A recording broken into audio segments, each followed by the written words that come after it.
Hi guys, I'm going to be showing you how I make my puffed rice granola. If you're interested, please stay tuned.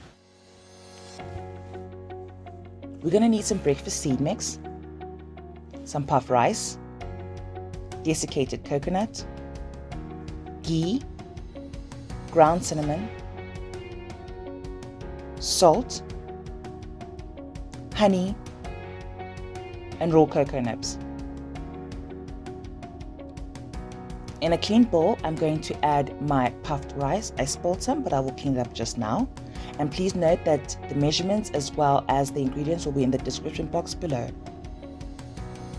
Now, after adding my rice, I do a little cleanup and then I add my seed mix. Then I add my desiccated coconut, making sure to get everything out of the measuring cup. This is followed by my salt to enhance the flavor of my granola.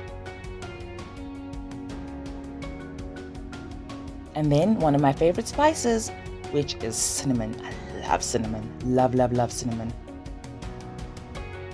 Then after adding my cinnamon, I am going to add my honey. So what I love about honey, guys, is that this is our sweet element to the granola, but also it is healthier than actually using sugar. But if you are a vegan, I would suggest that you use agave. I went to the store, I couldn't find agave this day, so I just used what I had in hand. That was honey. I add my ghee, which is clarified butter. But if you don't have clarified butter, then just use normal butter. Or if you are lactose intolerant or a vegan, then whatever butter substitute you have in your house. The reason we add this is to give our granola a nice rich flavor, but also to make sure that nothing burns when we are baking it in the oven. And also, guys, scrape everything out properly, y'all. Waste not, want not. And if you feel maybe this is too much rice for you or puff rice, maybe you could do half and half puff rice, half oats. Now you'll see me as I start mixing. Everything starts off kind of separated, but the more we mix, the more everything combines beautifully. Mix thoroughly. Unlike if you're making, let's say, a cake or meatballs, you cannot overmix this mixture. In fact, it's encouraged that you mix it thoroughly to make sure that you don't have clumps of ghee in the middle before you start baking.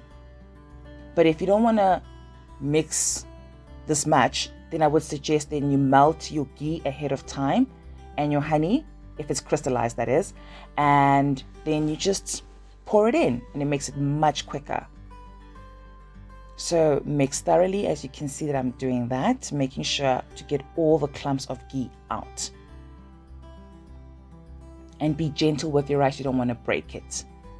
So after doing my final mixing, I then grab my baking tray and I'm going to pour everything into my baking tray. Now, if you don't want to pour everything directly onto your baking tray, I would suggest that you line it with baking paper.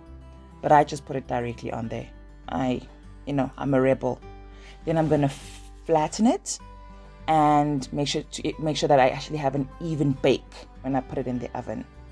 And once I flattened it beautifully, I'm going to put it in the oven at 180 degrees for 15 minutes. After 15 minutes, I'm going to pull it out. I'm going to grab a spoon and I'm going to mix it just to make sure that everything is combined and everything is coated with the ghee and the honey. After that, I'm going to flatten it again to make sure that we have an even bake. And then I'm going to put it back in the oven for another 15 minutes at 180 degrees. After it comes out of the oven, I'm going to make sure that I cool it down. After cooling it down, you can see here I'm pouring my cocoa nibs. The reason I love cocoa nibs is because they have like this bitterness to them, and I love that. And I start scraping.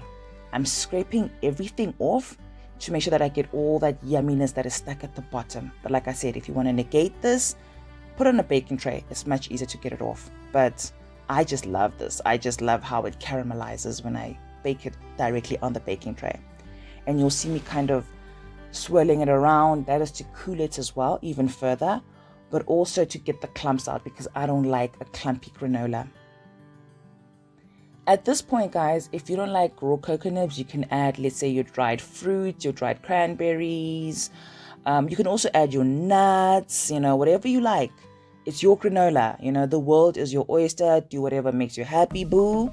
Just, I like it this way. It works for me. And I know exactly for me, this is the most low calories for me. I know how much calories are in there for me.